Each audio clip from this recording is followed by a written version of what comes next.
একবার চিন্তা করুন, আজ আপনি ব্যস্ত, পরিকল্পনা করছেন, কিন্তু এমন একটা দিন আসবে যেদিন আপনার নাম থাকবে, কিন্তু আপনি থাকবেন না।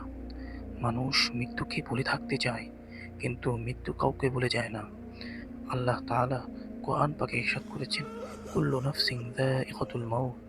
প্রত্যেক প্রাণী মৃত্যুর স্বাদ গ্রহণ করবে। মৃত্যু মানে শেষ হয়ে যাওয়া নয়, মৃত্যু মানে এক জগৎ থেকে আরেক জগতে প্রবেশ। প্রিয় ভাই আমার, প্রিয় বোন আমার, যখন মানুষের রূহ বের হয়ে যাবে, তখন আর কোনো সুযোগ থাকবে না। তখন কেউ আর এ কথা বলতে পারবে না, আমাকে আরেকবার সুযোগ দিন, আমি ভালো কাজ করব। আজ যে নামাজ কাল পড়ব বলে রেখে দিচ্ছি, আজ যে তওবা পরে করব ভাবছি, আজ যে গুনাহকে ছোট মনে করছি, একদিন হয়তো সেই সুযোগ আর থাকবে না।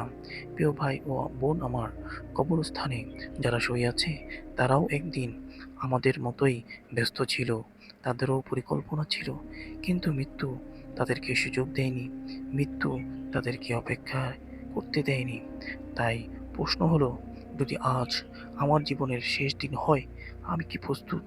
কারণ মৃত্যুর পর শুরু হবে নতুন অধ্যায়, কবর, হিসাব, মিজান, সিরাত, তারপর চিরস্থায়ী ঠিকানা। প্রিয় ভাই ও বোন আমার, আজ থেকেই প্রস্তুতি শুরু করি, তওবা করি, কারণ মৃত্যু শেষ নয়, আখিরাতের শুরু।